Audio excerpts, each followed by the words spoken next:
All right, we have some breaking news out of college football where Ohio State wide receiver Marvin Harrison Jr. has officially declared for the NFL draft. Harrison is widely considered the top wideout in this year's class, and our draft expert Ryan Wilson has him going second overall to the Chicago Bears in his latest mock draft. You see it there. Of course, you can find Ryan's latest mock over on CBSSports.com. The thought there, building pieces around Justin Fields in Chicago. See what happens there. Harrison led the Buckeyes in receiving in each of the past 2 seasons. Ryan is going to join us a little bit later here on CBS Sports HQ to discuss. And of course, you can hear Ryan on the With the First Pick podcast, always going down the latest mocks and the latest news when it comes to draft picks, ranking the top quarterbacks in this class. You can download and listen, follow wherever you get your pods, or scan that QR code. Dan Lanning, who's been a popular name regarding that Alabama head coaching opening, staying at Oregon for 24/7 Sports. Now, Matt Zenit saying those reports last night that he was in Tuscaloosa, inaccurate. Certainly welcome news to those in Eugene who just went through a head coaching departure a couple seasons ago with Mario Cristobal. Now, at the time of the reports were coming, 24/7 Sports saying that Dan Lanning was watching a Jason Bourne movie with his family, not at Tuscaloosa. I know there were like jet trackers and everything going on around here. We've got Danny Cannell and Lige Douzable still with us with potential Saban replacements, and we're going to flip the roles where Danny's got his list and Lige will react. But before we do that, the Lanning stuff. He also, at noon Eastern, posted a video sort of reaffirming his Oregon thing. Danny, what do you think about Dan Lanning here? The video was fire. Right? And everything is about recruiting. And that was a very clear message, not only to his team, as he's addressing his team, which I love, because he had, hey, it said 2024 team, like looking towards the future. There's already players enrolled in class that haven't been there, early enrollees. And then the cigar smoke at the end. I mean, all of it was built to sell, and he's going to have a line that I'm sure they'll have T-shirts where it says the grass is pretty damn green here in Eugene. Like, that's going to be on T-shirts around Oregon for quite a while. Wasn't Dan Lanning the coach that took a shot at another coach for using social media too much? Oh, yeah. Yes, he was. It's funny how this thing is flipped a little bit now, but no, this is massive for Oregon. A lot of people thought when Texas A&M was available that Dan Lanning might leave and go there, and now, DK, the mother lode of it all, right? The golden job gets placed in front of him, and he decides that he wants to stay at Oregon. This is a clear message to all his recruits and current players that I'm going to stay here and build this the right way, which is so rare in college football when you talk about young players transferring every single year, coaches leaving every other year. For him to stay at Oregon and say, I'm going to build this thing right. And if you're worried about your coach leaving, come on, we're open for business. Come on to Oregon. This was a massive win for Oregon. The $20 million buyout might have been an issue as well. I think that was he was the highest of like the coaches that have been mentioned, so that probably was significant as well. All right, so let's take Dan Lanning, take him off the board. Danny, who is at the top of your board? So some of these I was not 100% sure if they're going to be available, but if you said who do you call first, I would call Steve Sarkisian, the head coach of the Texas Longhorns. Obviously, you know, the track record is pretty rich. He spent time there. He got the job at Texas because of what he did with Alabama's offense, bringing them a national championship. Then he brings Texas back to prominence, you know, putting them on the center stage, back to the playoffs. If there was a time to leave, I think it would be now. Like, you're on top of the world, go there. And but here's where I think it probably doesn't make a lot of sense. Resources, especially in the NIL world, I don't know if anybody has better resources than Texas. But I would call them and kick the tires on it because I do think Bama is a place that is unique. I think it is the best job in college football. So I think if you're Sark, you would at least listen to see what they have on the table. I'll push back a little bit. I don't think it's crazy, DK, but if you look at Steve Sarkisian, right, you talked about the familiarity in the SEC, was that Bama? But where is Texas going? They're going to the SEC, right?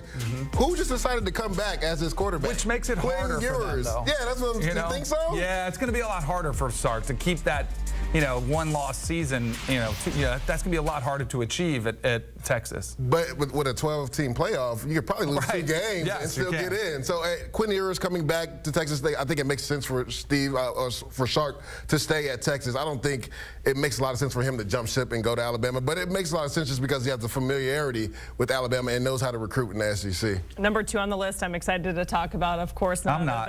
You're not? I want this to fly under the radar. I don't want anybody to notice. I want it just to fall off to the wayside and have him overlooked. No, but he's number 2 on your list. Come on. I know. He had to be truthful. Yeah. I did. I think he would be a fantastic hire. I also think, having been around him, the energy, he reminds me of a young Nick Saban. The energy, process-oriented, all business, talent developer. He's been phenomenal. The one thing I would have a question mark, and I know Bud Elliott on the Cover 3 has talked a lot about this, at Alabama, like, you're going to have to recruit better than he is recruited at Florida State. True. But I think it'll be easier to recruit at Florida State, and you would inherit a roster that is much stronger and deeper than Florida State's is currently. I think he would be a phenomenal hire for Alabama. I hope he doesn't leave Florida State. I'm getting nervous because of some of these other options we're talking about, but I think he would be a great hire. Yeah, DK, with Dan Lanning off the board, I think ultimately Mike Norville is the top name on the list. I know you hate to hear that, and if you look at his buyout, I believe it's only $4 million, so it's not a high buyout. You talked about his development and developing young players at Florida State. He's done it not only at Memphis, but at Florida State as well. And let's not forget, like you, he was gutted when Florida State didn't get into the college football playoff. We talked about the power of the SEC. If he goes to Bama, they can lose 1 to maybe 2 games and still get in the college football playoff. So I think that will lure him there if he is a viable candidate. To me, he's a top guy on the list for Alabama. Yeah, I was just going to piggyback off that, Lige. If, FSU does get into the CFP, is he still number 2 on your list, or is he like, hey, I'm sticking around here at FSU? I think he would be on the list, but I don't think I would worry about him leaving. Okay. That's what I'm worried about, him leaving, because of the uncertainty around Florida State's future. The fact that, we talk about recruiting, I think that hurt their recruiting that they got left out of the playoffs. So all the uncertainty around Florida State's future and what conference they're playing in, I think makes it more likely that he could leave. So on your list, you had a couple of NFL coaches, which Gary Danielson mentioned. D'Amico Ryans, you did as well. We're not talking about D'Amico, though. Interestingly enough, Mike Vrabel. How would a Mike Vrabel in college football potentially work out? I think he would crush it. I think he's a great football coach. I think he would relate to the players. Everybody that has played for him, you see the affinity they have for him. Clearly, there was a disagreement between the front office and he about who's playing quarterback and who's my guy. That became extremely uncomfortable and ultimately led to his demise. But he is a winner that has played and learned under one of the best. And I do think Nick Saban is going to have a hand in the next hire. All he has to do is go call his his buddy, Bill Belichick. Hey, do you have any recommendations? I think he would bring Mike Vrabel to the table and say, hey, not only was a great player for me, but look at the success he's had. But the reason I don't think he goes is because the quality of life right now, as the current setup, it is miserable. I know they make a lot of money in college football, but there is uncertainty. The calendar is 365 days a year. Yep. Free agency is 365 days a year. It is almost impossible to manage a roster. I think he would win and be a great hire if he went to Bama. I just don't know about the likelihood of it. DK, no way this is happening. I mean, did you see Mike Vrabel on the sideline for Tennessee for a good portion of this year?